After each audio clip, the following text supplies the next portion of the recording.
तो मैं नहीं समझता, इनसे बेहतर तो रायबरेली के प्रधान हैं जो उस बैठक में बैठे थे और सही दिशा में अपनी बात रख रहे थे।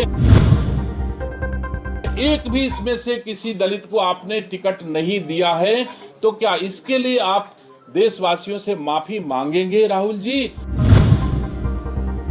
दल हो सद्भावना खराब करने का काम करते हैं तो हमारे उत्तर प्रदेश के माननीय मुख्यमंत्री जी निसंदेह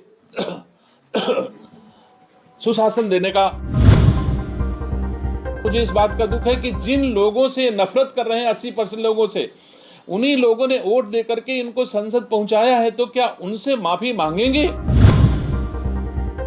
की बैठक में भारत सरकार के द्वारा संचालित योजनाओं परियोजनाओं के क्रियान्वयन के अनुश्रवण के लिए अधिकारी और निर्वाचित जनप्रतिनिधि बैठते हैं, वहां एमपीज नहीं बैठते हैं।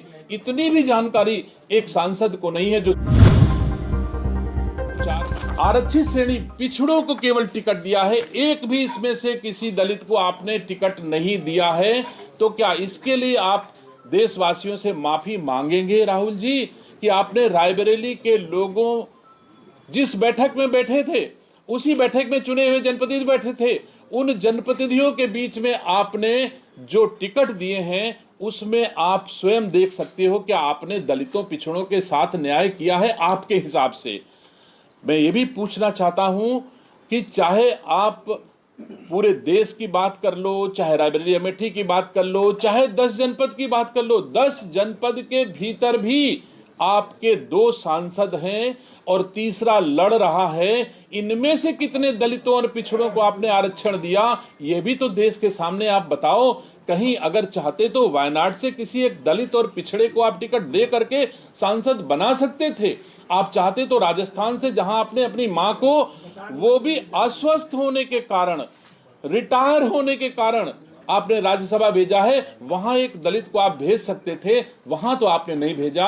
और रायबरेली की दिशा की बैठक में आकर के और उसके बाद देश के सामने देश को आप गुमराह कर रहे हो कि दलितों पिछड़ों का हक नहीं दे रहा। मुझे तो गर्व है कि जिस बैठक में आप गए थे उसमें मोदी जी की सरकार के शासनादेश के अनुरूप 3 लोगों को आरक्षण प्रदत्त किया गया था, लेकिन आपने तो जितना मोदी जी ने किया उतना भी हक दलितों और पिछड़ों को नहीं दिया है।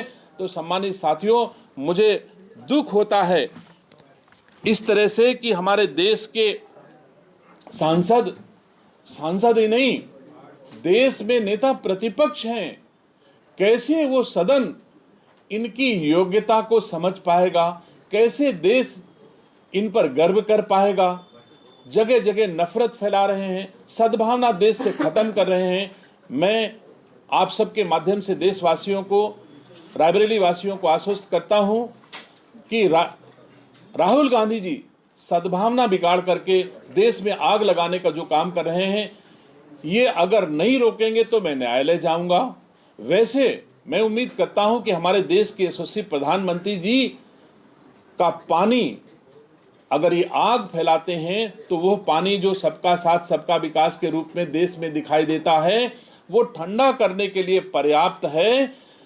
कोई भी देशवासी को किसी रूप में किसी प्रकार की असुविधा का सामना नहीं करना पड़ेगा। वैसे ही उत्तर प्रदेश के यशस्वी मुख्यमंत्री जी उत्तर प्रदेश में किसी भी प्रकार का, चाहे वो जो विरोधी दल हो, सद्भावना खराब करने का काम करते हैं तो हमारे उत्तर प्रदेश के माननीय मुख्यमंत्री जी निसंदेह सुशासन देने का काम करेंगे। तो मैं राहुल गांधी जी के लिए ईश्वर से प्रार्थना करता हूं कि भगवान उनको शक्ति दे, ऐसे हास्यास्पद बयान दे करके देश को, और जब देश के बाहर ही ऐसा बयान देने जाते हैं तो सचमुच देश की गरिमा गिरती है, देशवासियों का अपमान होता है। ऐसे अयोग्य सांसद को निसंदेह बचना चाहिए। देश को बदनामी, देश को अपमानित करने से बचना चाहिए। मैं उम्मीद करता हूं राहुल गांधी जी आगे ऐसे बयान नहीं देंगे, खास तौर से रायबरेली के माध्यम से। और मुझे इस बात का दुख है कि जिन लोगों से नफरत कर रहे हैं 80% लोगों से, उन्हीं लोगों ने वोट देकर के इनको संसद पहुंचाया है, तो क्या उनसे माफी मांगेंगे कि हमें आपका वोट अब नहीं चाहिए? तो ऐसे हास्यास्पद बयान राहुल गांधी जी रहे हैं, देश के सामने निसंदेह कांग्रेस की स्थिति खराब होती है, देश की स्थिति खराब होती है और एक संसद की गरिमा भी गिरती है कि एक सांसद जिसे ये पता नहीं होता कि दिशा की बैठक में एमपीज बैठते हैं, कि दिशा की बैठक में भारत सरकार के द्वारा संचालित योजनाओं परियोजनाओं के क्रियान्वयन के अनुश्रवण के लिए अधिकारी और निर्वाचित जनप्रतिनिधि बैठते हैं, वहां एमपीज नहीं बैठते हैं। इतनी भी जानकारी एक सांसद को नहीं है जो 4 बार सांसद रह चुका हो। अगर वो दिशा के बारे में ये नहीं जानता कि दिशा की बैठक भारत सरकार के द्वारा संचालित योजनाओं परियोजनाओं के क्रियान्वयन के अनुश्रवण के लिए होती है, तो मैं नहीं समझता। इनसे बेहतर तो रायबरेली के प्रधान हैं जो उस बैठक में बैठे थे और सही दिशा में अपनी बात रख रहे थे। उनको भी देश देख रहा था और वहीं राहुल गांधी जी बैठे थे, उनको भी देश देख रहा था। निसंदेह मैं कह सकता हूं कि रायबरेली का चुना हुआ पंचायत प्रतिनिधि प्रधान रायबरेली के चुने हुए सांसद से कहीं गुणवत्ता परक भारत की सेवा कर रहा है, रायबरेली की सेवा कर रहा है। साथियों, देश में नेता प्रतिपक्ष श्री राहुल गांधी जी ने जो कल नागपुर में एक बयान दिया है और उसका ताल्लुक रायबरेली की दिशा की बैठक से जोड़ करके उन्होंने वहां बयान दिया, इसलिए मेरा पक्ष आना आवश्यक था। वैसे तो मैं देश की राजनीति में भारतीय जनता पार्टी का एक छोटा सा कार्यकर्ता हूं और रायबरेली के भीतर भारतीय जनता पार्टी के माध्यम से रायबरेली वासियों की सेवा करता हूं। लेकिन जब रायबरेली का कोई विषय आता है तो मैं जरूर कोशिश करता हूं कि पार्टी का पक्ष, सरकार का पक्ष भी जनता के सम्मुख आए। रायबरेली में दिशा की बैठक होती है, राहुल गांधी जी पहुंचते हैं और मैं स्वयं उनके बगल में सिर्फ 2 इंच की दूरी पर स्वयं बैठा था।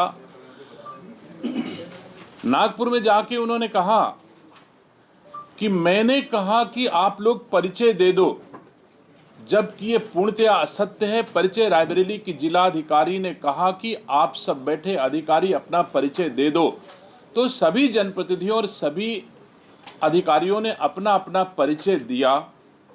तो राहुल गांधी जी को देश के सामने ऐसी झूठ बोलने की क्या आवश्यकता थी जब उन्होंने कहा कि मैंने लोगों से परिचय पूछा। उन्होंने स्वयं किसी से परिचय नहीं पूछा। रायबरेली के जिलाधिकारी श्रीमती हर्षिता माथुर ने उपस्थित अधिकारियों से आग्रह किया कि आप अपना अपना परिचय बता दो, तो लोगों ने परिचय बताया। जिसके साथ ही उन्होंने नागपुर में अपने वक्तव्य में जो कहा कितना दुखद है, कितना हास्यास्पद था। हम हतप्रभ हैं कि जो 3 बार सांसद रह चुका हो, 4थी बार चुना गया हो, आखिर वो देशवासियों के सामने कैसे अपनी बात रख रहा है। उन्होंने नागपुर में कहा कि दिशा की बैठक में जब मैं परिचय प्राप्त कर रहा था तो उस समय वहां पर मुझे एक दलित नहीं सुनाई पड़ा, एक पिछड़ा नहीं सुनाई पड़ा। राहुल जी, जांच करा लो, कोई ऐसे समाज के लोग नहीं थे जो उस बैठक में ना रहे हो। लेकिन अगर सस्ती लोकप्रियता कायम करने के लिए, देश में अशांति पैदा करने के लिए आप ये भाषण देते हैं तो वो आप जाने, लेकिन देश आपको कभी माफ नहीं करेगा। उस बैठक में सभी समाज के लोग उपस्थित थे और आपने कहा कि इसमें दलितों की और पिछड़ों की उपस्थिति, आदिवासियों की उपस्थिति नहीं है। मैं कहता हूं कि उसी बैठक में आपने दिशा की बैठक के लिए सदस्यों को अपने हस्ताक्षर से नामित करना था, जिसमें कुल 9 सदस्य दिशा की बैठक के लिए नामित होने थे। 3 सदस्य भारत की सरकार के द्वारा आरक्षित पदों के लिए नामित होने थे, उनको छोड़ दिया जाए तो शेष 6 पद आपके दस्तखत से उसी बैठक में आरक्षित किए गए जिस बैठक की आप अध्यक्षता कर रहे थे। तो आपने अपनी कलम से दलितों और पिछड़ों का मनोनयन क्यों नहीं किया? उन 6 में से केवल 1 पासी और 1 यादव का आपने को नामित किया है, बाकी 4 अनारक्षित आपने स्वयं किया। जिस बैठक में आप स्वयं अध्यक्षता कर रहे हो और जिसके बारे में नागपुर में बोल रहे हो, उसी बैठक में अपने दस्तखत से आपने दलितों और पिछड़ों के साथ अन्याय किया और उसके बाद आप नागपुर में बोल रहे हो कि वहां तो ना दलित दिखाई पड़े ना पिछड़े दिखाई पड़े, जबकि सभी जातियों के लोग वहां उपस्थित थे। तो राहुल गांधी जी, पहले शुरू करो। 1951 से आपने दलितों और पिछड़ों को आपने आपकी पीढ़ियों ने क्या क्या दिया है, उनके साथ कितना कितना जुल्म किया है, ये देश जरूर आपसे जानना चाहता है कि 1951 से, मैं देश की बात बिल्कुल नहीं करूंगा, वो हमारे मोदी जी जाने, राष्ट्रीय नेतृत्व तो जाने, लेकिन मैं रायबरेली में जानता हूं कि रायबरेली में आपने 1951 से अब तक रायबरेली में होने वाले लोकसभा के चुनाव में रायबरेली की मां की कोख से जन्मे किसी बेटे को आपकी कांग्रेस ने टिकट नहीं दिया।